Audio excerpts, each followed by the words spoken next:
Good morning everyone. तो आज हम लोग बहुत इंपॉर्टेंट चैप्टर स्टार्ट करते हैं। एसी थ्योरी या एसी सर्किट्स के नाम से इस चैप्टर को हम जानते हैं। दोनों ब्रांचेस के लिए, एसी इलेक्ट्रिकल के लिए बहुत इंपॉर्टेंट टॉपिक है। एसी ब्रांच की बात करूं तो इसमें कुछ लिमिटेड पोर्शन है जो आप लोगों को पढ़ना है। मैं आप लोगों को जैसे हम आगे बढ़ेंगे बता दूंगा कि यहाँ तक आपको स्टॉप हो जाना है इस टॉपिक पे। एसी वाले बच्चों को, इलेक्ट्रिकल वालों को काफी ज्यादा पढ़ना होता है इसमें। तो सबसे पहले अगर हम देखें कि अल्टरनेटिंग क्वांटिटी बेसिकली होती क्या है, तो वो क्वांटिटीज जिनका मैग्नीट्यूड और डायरेक्शन दोनों टाइम के साथ चेंज होते हैं, वो हमारी अल्टरनेटिंग क्वांटिटीज कहलाती हैं। देखो मैग्नीट्यूड का मतलब क्या है। देखो इसकी वैल्यू, जैसे हमने ये एक अल्टरनेटिंग क्वांटिटी मानी है v equal to V M sine omega T. तो हम ये टाइम एक्सिस है, अगर हम टाइम को बढ़ा रहे हैं धीरे धीरे, तो देखो इसकी वैल्यू भी हमारी धीरे धीरे बढ़ रही है, चेंज हो रही है, चेंज होती जा रही है, चेंज होती जा रही है। पहले बढ़ी, फिर कम हो रही है, कम हो रही है, फिर जीरो हो गई, फिर नेगेटिव डायरेक्शन में हमारी इसकी वैल्यू बढ़ रही है, फिर धीरे धीरे कम हो रही है। तो इसका मतलब क्या है, देखो मैग्नीट्यूड तो इसकी वैल्यू तो हमारी चेंज होती होती है, डायरेक्शन भी चेंज होती है। एक बार प्लस है, नेक्स्ट हाफ साइकिल के बाद फिर नेगेटिव माइनस में आ गया है।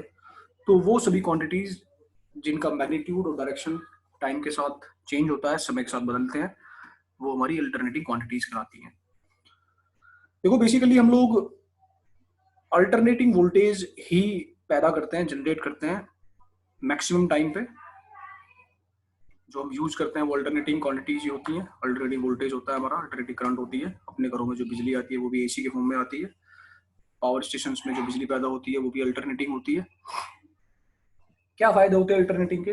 तो सबसे इंपॉर्टेंट बात तो ये है कि अल्टरनेटिंग क्वांटिटीज को रिप्रेजेंट करना बहुत आसान होता है। हम इनको फेजर फॉर्म में आसानी से रिप्रेजेंट कर सकते हैं।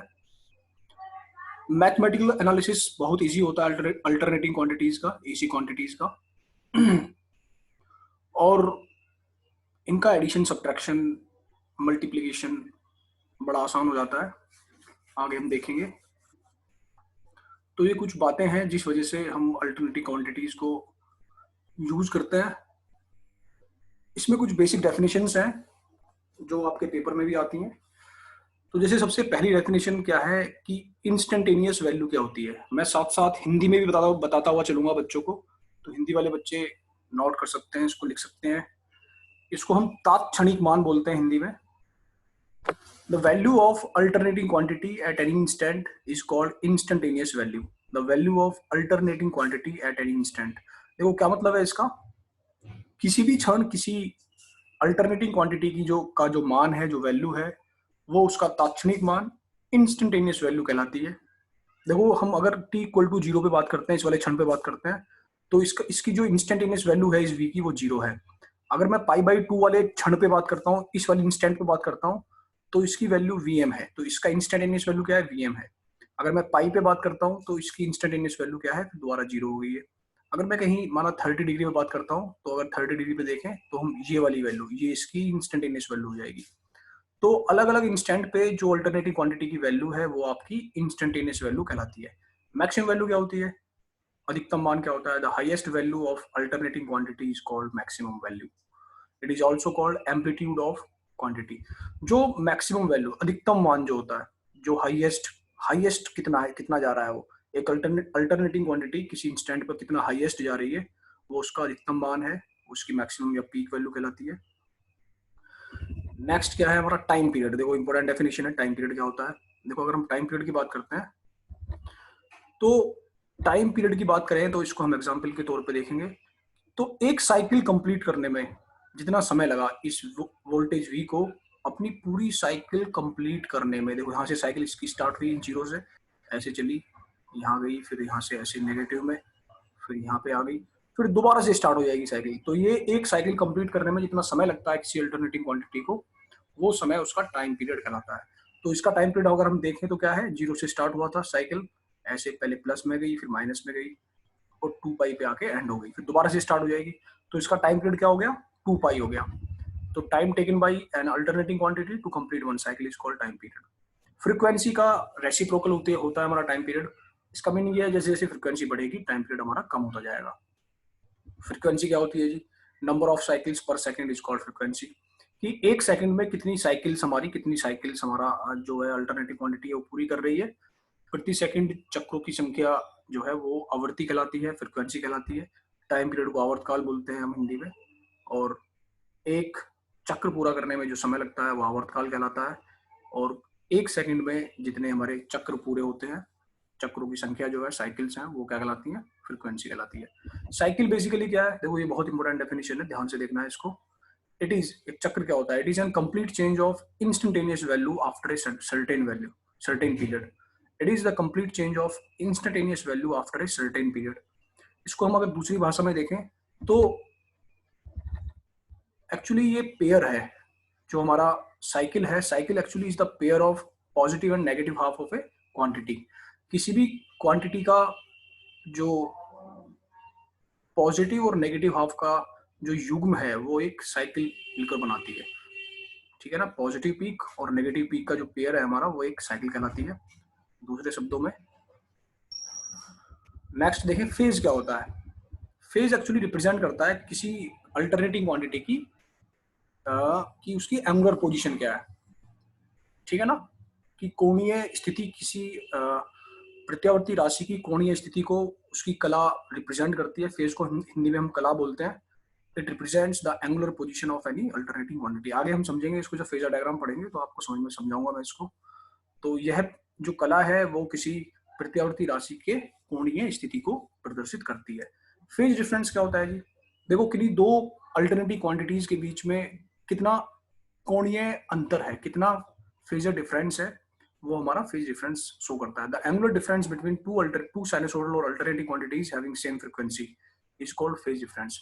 देखो फेज डिफरेंस जब हम किन्हीं दो क्वांटिटीज का निकालते हैं तो उनकी दोनों की फ्रीक्वेंसी को हम सेम मानते हैं। फ्रीक्वेंसी दोनों की सेम होनी चाहिए। जैसे हमने यहाँ पे एग्जांपल के तौर पर एक वोल्टेज सोर्स वी लिया है, वीएम साइन ओमेगा टी। देखो इसकी फ्रीक्वेंसी भी हमने ओमेगा मानी है। एक हमने करंट को माना है I M sine omega T minus five. यहाँ पर हमने इसकी फ्रीक्वेंसी भी ओमेगा ली है। तो दोनों में अगर हम फेज डिफरेंस देखें, देखो फेज क्या है, ये फेज है, इसमें ओमेगा टी है, इसका ओमेगा टी माइनस फाइव है। अगर ओमेगा टी और ओमेगा टी माइनस फाइव का डिफरेंस कर दें तो फेज डिफरेंस आएगा ये फाइव, ठीक है ना। तो हिंदी में इसको हम कलांतर बोलते हैं। The angular difference between two sinusoidal or the alternating quantities having same frequency. समान आवर्तियों वाले दो प्रत्यावर्ती राशियों के बीच जो कोणीय अंतर होता है उसको हम कलांतर बोलते हैं, ठीक है ना। नेक्स्ट अगर हम देखें एवरेज वैल्यू क्या होती है जी, इसको हम एवरेज वैल्यू या औसत मान या माध्य मान बोलते हैं, मीन वैल्यू बोलते हैं। सो this is the average of any alternative quantity. ये किसी अल्टरनेटिव क्वांटिटी का औसत मान होता है। इसको निकालने का तरीका क्या है, कैसे फाइंड करते हैं हम। देखो ये जनरल फॉर्मूला है एवरेज वैल्यू किसी क्वांटिटी की निकालने का। I average equal to 1 upon time period. देखो आई एवरेज या वी एवरेज जिसका भी आपको निकालना हो, करंट का निकालना हो या वोल्टेज का निकालना हो, 1 अपॉन टाइम पीरियड, इंटीग्रेशन 0 से टाइम पीरियड तक, आई इंटू डी ओमेगा टी। देखो बेसिकली जो इंटीग्रेशन होता है वो सम होता है। इंटीग्रेशन बेसिकली रिप्रेजेंट करता है सम को, जोड़ को रिप्रेजेंट करता है। और 1 अपॉन टी हम कहाँ तक लेके चल रहे हैं, कहाँ तक हमें देखना है। जैसे हमने एक अल्टरनेटिव क्वांटिटी मान ली I equal to I sine omega T, इसको माना है I equal to I sine omega T, एक अल्टरनेटिव क्वांटिटी है, इसके में एवरेज फाइंड करना है। देखो बच्चों अगर हम इसका एवरेज वैल्यू फाइंड करें किसी साइनसोइडल क्वांटिटी का, अगर हम एवरेज निकालते हैं इसकी, देखो जितना प्लस में है उतना ही माइनस में है। तो पूरी कंप्लीट साइकिल के लिए अगर मैं टाइम पीरियड 2 पाई ले लूं, इसकी कंप्लीट साइकिल यहाँ से लेकर यहाँ तक की इसकी एवरेज वैल्यू फाइंड करूं मैं, तो वो जीरो आएगी। क्यों जीरो आएगी, जितना प्लस है आधी साइकिल में उतना ही माइनस है नेक्स्ट हाफ साइकिल में। तो ये प्लस और ये माइनस तो दोनों ऐड होंगे। देखो ये इंटीग्रेशन जो लिखा हुआ है ये एडिशन है, ये जोड़ होता है। तो इन दोनों को अगर मैं जोड़ दूं तो क्या आ जाएगा, जीरो आ जाएगा। तो कंप्लीट साइकिल के लिए एवरेज वैल्यू जीरो होती है। लेकिन हम एनालिसिस जो करते हैं, जो साइनसोइडल क्वांटिटीज है उनका एवरेज फाइंड करना हो या आगे देखेंगे आरएमएस फाइंड करना हो, तो हम जो टाइम पीरियड लेते हैं वो हम आधी साइकिल के लिए निकालते हैं। जो टी लेंगे, जैसे फॉर्मूला है इसमें टी की जगह हम पाई रखेंगे हाफ साइकिल के लिए। तो वैल्यू पुट कर दो, टी की जगह 1 अपॉन टी की जगह पाई, 1 अपॉन टी मतलब 1 अपॉन पाई, 0 टू टी मतलब 0 to pi, I into D omega T. I की वैल्यू क्या है, I M sine omega T. Solve करेंगे, आई एम कॉन्स्टेंट है, इसको बाहर निकाल लिया हमने। साइन ओमेगा टी का इंटीग्रेशन करेंगे हम, ये जो इंटीग्रेशन है साइन ओमेगा टी का क्या होगा, साइन ओमेगा टी का integration minus cos omega T. देखो ये आ गया minus cos omega T. Integration 0 से लेके पाई तक, माइनस को भी अब चाहे बाहर निकाल लें, माइनस आई एम बाई पाई हो गया। तो इसको हम पहले अपर लिमिट लगाएं, ओमेगा टी की जगह अपर पाई रखें, फिर माइनस ओमेगा टी की जगह 0 रखें। तो cos upper limit cos pi minus cos lower limit cos 0। Cos pi की वैल्यू -1 होती है, कॉस 0 की वैल्यू 1 होती है। तो -1 -2 और माइनस माइनस प्लस, तो 2im बाई पाई। तो एक अल्टरनेटिंग क्वांटिटी, एक साइनसोइडल क्वांटिटी की जो एवरेज वैल्यू है हाफ साइकिल के लिए, वो 2 इंटू उसकी maximum value divide by pi, 2 into उसकी maximum value divide by pi. अगर हम करंट की बात करते हैं तो 2im बाई पाई, अगर हम वोल्टेज की निकाले, वोल्टेज की एवरेज वैल्यू निकालें तो 2vm बाई पाई। ठीक है। आरएमएस वैल्यू क्या है? This is the root mean square of alternating quantity. यह वर्ग माध्य मूल मान होता है किसी प्रत्यावर्ती राशि का। इसको कैसे निकालते हैं? इसका जनरल फॉर्मूला है ये हमारा। देखो, मीन का मीनिंग क्या है? मीन है ये इतना जो है ये मीन है, मतलब हम 0 to T 1/t I into D omega T, इसको मीन। देखो अभी हमने पीछे मीन वैल्यू निकाली थी ना, क्या था? 1/t 0 to T I into D omega T, वो मीन हो गया हमारा, माध्य वैल्यू होगी। रूट कर दो इसका तो रूट भी आ गया जी इसमें, क्योंकि रूट मीन और स्क्वायर कर दिया इसका तो स्क्वायर भी आ गया। तो देखो रूट तो ये हो गया, मीन हो गया ये 1/t 0 to T I omega T, और स्क्वायर हो गया आई स्क्वायर। तो ये हो गया इसका जनरल फॉर्मूला। एक जो मेन फॉर्मूला है आरएमएस वैल्यू निकालने का किसी भी क्वांटिटी का, इसका यूज करके हम निकाल सकते हैं। अब इसको आगे सॉल्व करेंगे। मैंने बताया आप लोगों को कि हम साइनसोइडल क्वांटिटीज का जो टी रखते हैं वो हाफ रखते हैं, तो पाई रख लिया टी की जगह, 0 टू पाई रख लिया। आई की value I M sine omega T ली हमने, तो इसका स्क्वायर किया तो हमने I M sine square, I M square sine square omega T हो गया।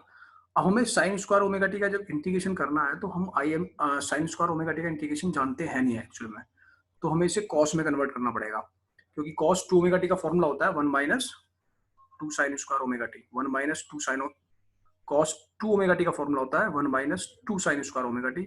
वहां से आप साइन स्क्वायर ओमेगा टी निकालेंगे तो वैल्यू आएगी, देखो ये 1 minus cos 2 omega T divide by 2।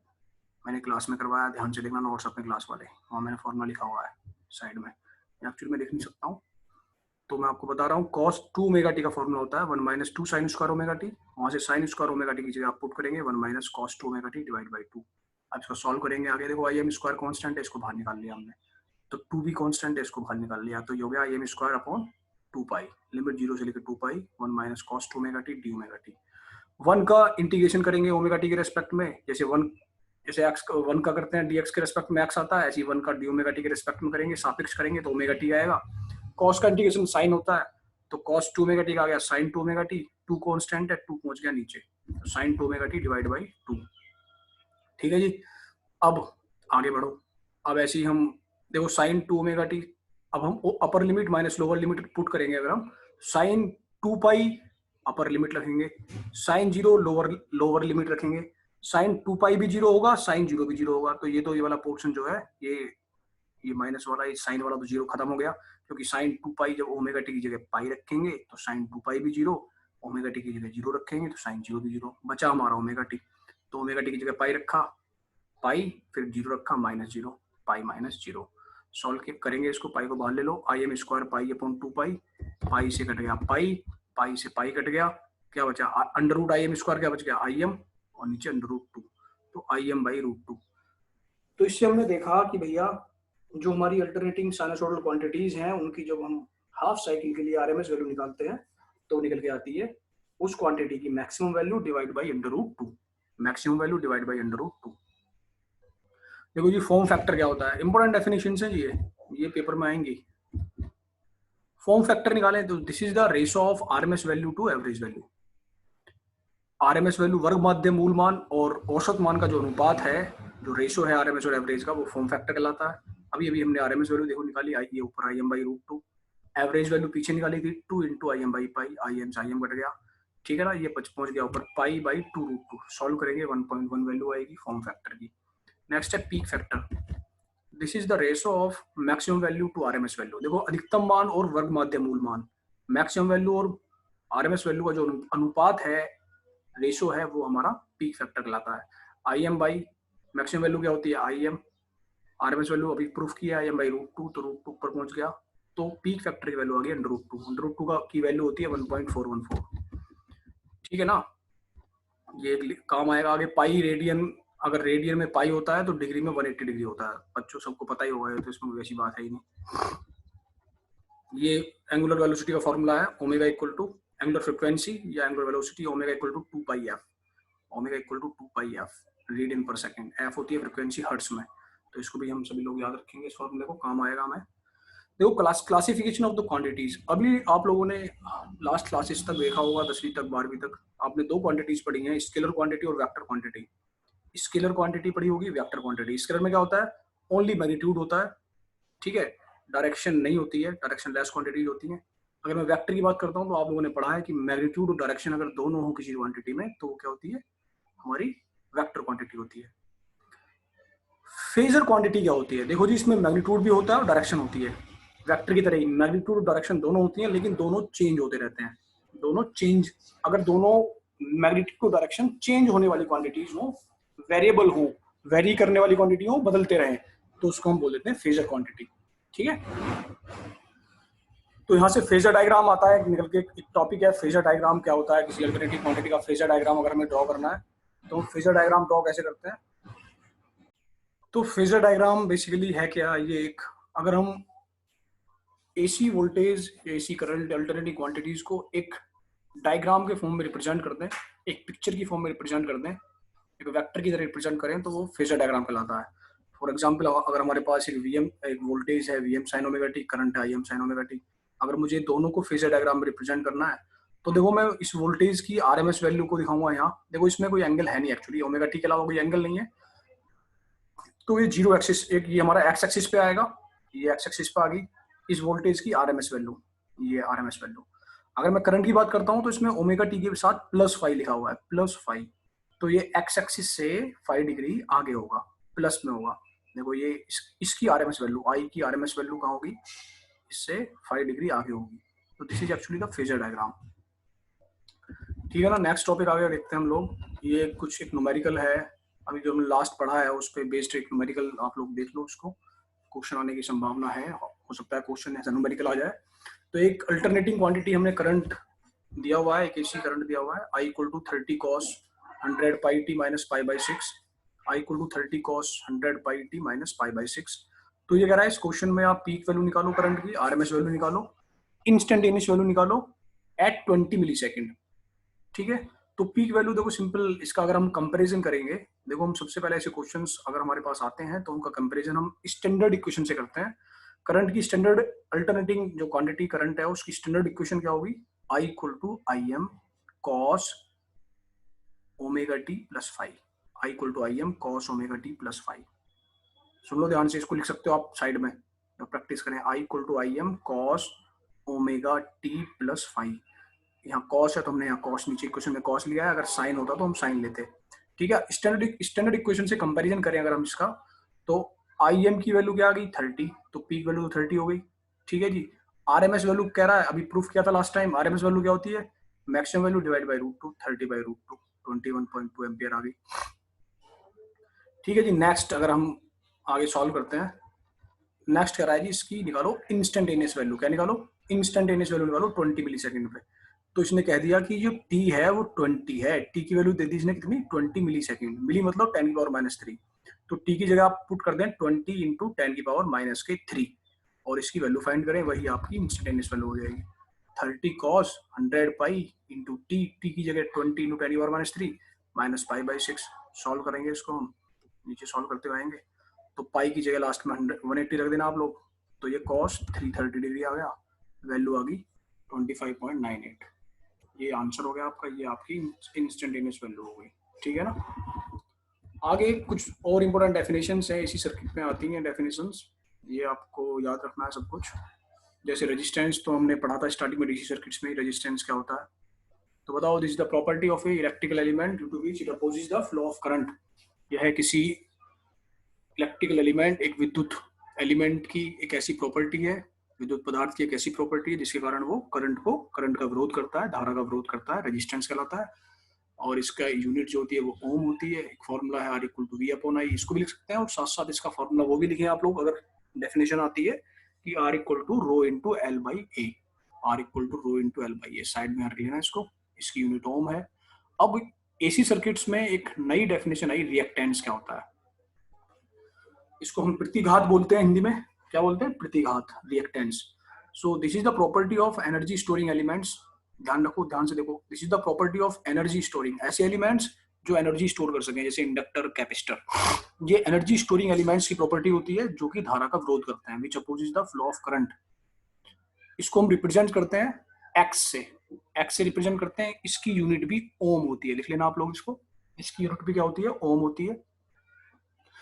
ठीक है, तो ये जो हमारे ऊर्जा को संग्रह करने वाले पदार्थ हैं, उनका उनकी उनकी एक प्रॉपर्टी है, उनका एक गुण है जो कि धारा का विरोध करता है। इसको हम प्रदर्शित करते हैं कैपिटल एक्स से। ये दो प्रकार के होते हैं, इंडक्टिव रिएक्टेंस और capacitive reactance.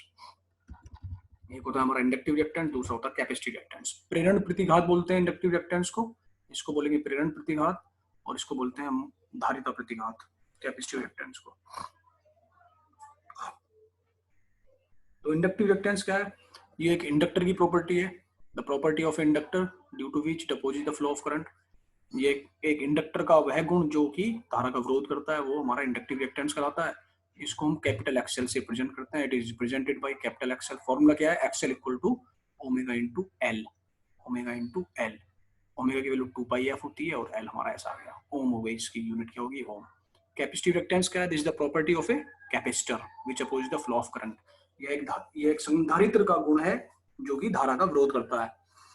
Formula X equal to 1 upon omega C होता है, X equal to 1 upon omega C. Omega की वैल्यू 2 पाई एफ, तो 1 अपॉन 2 पाई एफ सी। देखो इंपीडेंस क्या होता है, this is the vector sum of resistance and reactance. ठीक, देखो हमने एक रेजिस्टेंस भी देखा, डीसी सर्किट्स में खाली रेजिस्टेंस आता है हमारा, जब हम एसी सर्किट्स में मूव करते हैं तो एक नया टॉपिक रिएक्टेंस आ गया।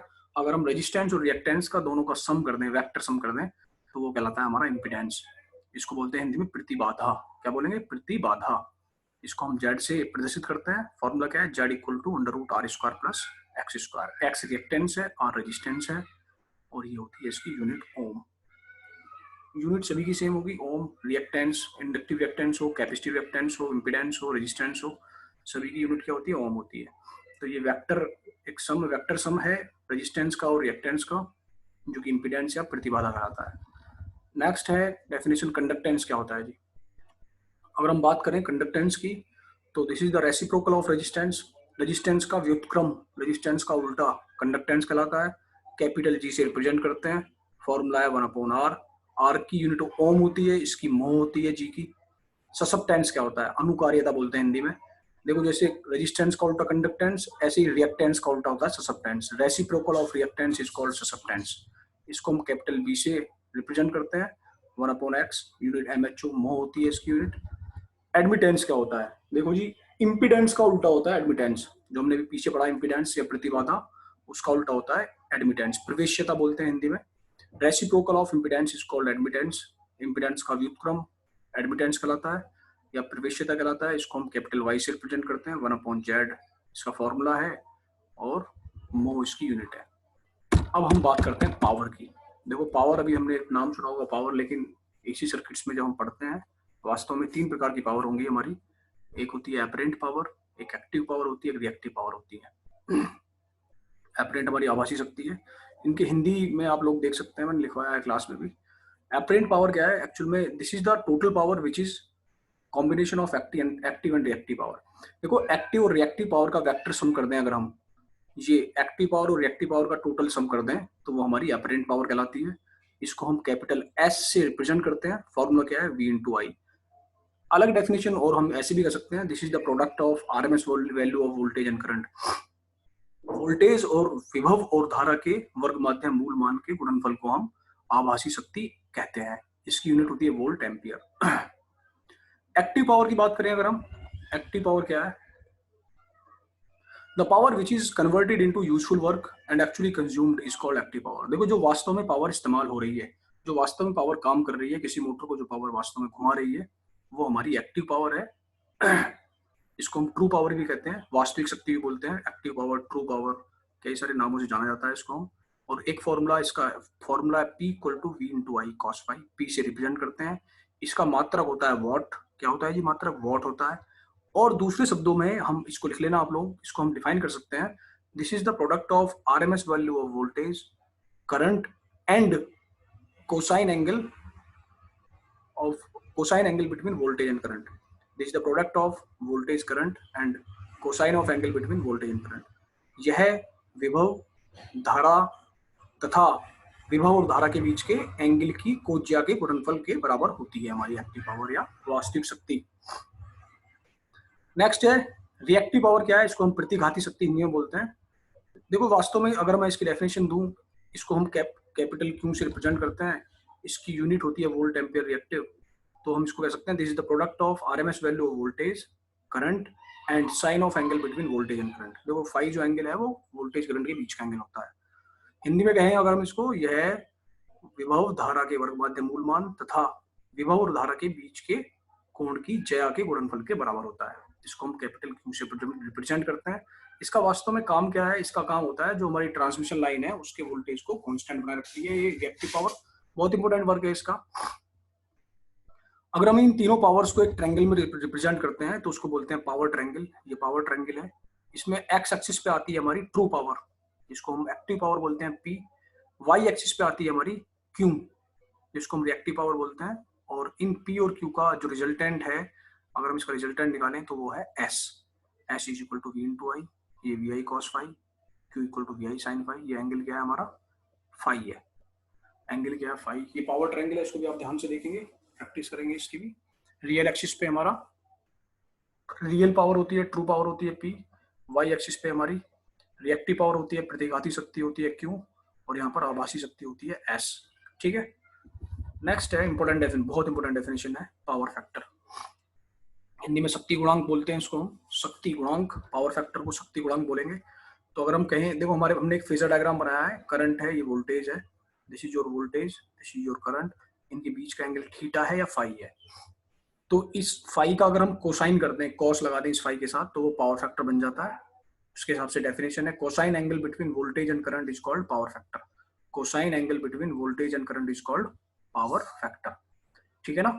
और जो आप पेपर में डेफिनेशन लिख कर आए, अगर पेपर में क्वेश्चन आता है तो इस डेफिनेशन को लिखें यहाँ से, this is the ratio of active power and apparent power. Active power P और अपरेंट पावर S का जो अनुपात है वो क्या कहलाता है? हमारा पावर फैक्टर कहलाता है। क्योंकि देखो एक्टिव पावर P की वैल्यू क्या होती है? VI cos phi. S की वैल्यू VI होती है, तो VI से VI कट गया, क्या बचा हमारा? खाली cos फाई बचा। तो एक्टिव पावर और अपरेंट पावर का जो अनुपात है, जो रेशियो है, वो हमारा पावर फैक्टर के बराबर होता है। यहाँ से पावर ट्रायंगल से भी हम cos फाई निकाल सकते हैं। cos फाई इक्वल टू क्या होता है हमारा? Base upon hypotenuse P upon S, आधार बटे कर्ण। ठीक है। एक फॉर्मूला और है R/Z, रेजिस्टेंस और इंपीडेंस का रेशियो भी हमारा पावर फैक्टर के बराबर होता है। ठीक है। तो 2-3 डेफिनेशंस पावर फैक्टर की हमारी हो गई यहाँ पे। तो पावर फैक्टर बेसिकली 3 प्रकार का होगा। अगर हम यहाँ देखें, अगर वोल्टेज और करंट सेम फेज में है, अगर हमारे वोल्टेज और करंट सेम फेज में है, सेम फेज माना वो जहाँ वोल्टेज है वहीं करंट है, तो वोल्टेज करंट के बीच का एंगल क्या हो गया? 0 हो गया। अगर हम cos 0 करें, cos फाई करें तो 1। इसको बोलते हैं यूनिटी पावर फैक्टर। क्या बोलते हैं? यूनिटी माने 1 पावर फैक्टर। तो जहां अगर V और I सेम फेज में, जहां V वहीं आई, तो फाई की वैल्यू 0 हो गई। तो cos फाई करें, cos 0 1, तो इसको बोलेंगे यूनिटी पावर फैक्टर। यदि हमारा करंट वोल्टेज से लैग करता है, लैग माने पीछे होना, देखो वोल्टेज एक्स एक्सिस पे है, करंट हमारा इसके नीचे है, पीछे है। ठीक। तो इसको इस केस में बोलते हैं हम लैगिंग पावर फैक्टर। इस केस में जो पावर फैक्टर होता है वो लैगिंग पावर फैक्टर होता है। इसको डेफिनेशन को लिखें आज आप लोग इसको अपनी नोटबुक में, कि if current lags the voltage, lag behind the voltage, then power factor is lagging power factor. अगर करंट जो है, अगर धारा विभव से पश्चगामी होती है, लैगिंग होती है, तो उसको हम बोलते हैं लैगिंग पावर फैक्टर। अगर करंट वोल्टेज से लीडिंग होती है, देखो करंट आगे है, वोल्टेज पीछे है, तो इसको बोलते हैं लीडिंग पावर फैक्टर। तो इस केस में जो पावर फैक्टर आएगा हमारा, वो लीडिंग आएगा। अगर हमारी धारा वोल्टेज से अग्रगामी है, तो हमारा जो पावर फैक्टर होता है वो लीडिंग पावर फैक्टर होता है। ठीक है। तो ये कुछ बेसिक डेफिनेशंस थी आपके सर्किट्स की। तो मुझे लगता है अभी हाँ हमें स्टॉप करना चाहिए। कुछ और टॉपिक हैं आगे, जैसे AC to pure resistance, AC to pure inductance, AC to pure capacitance.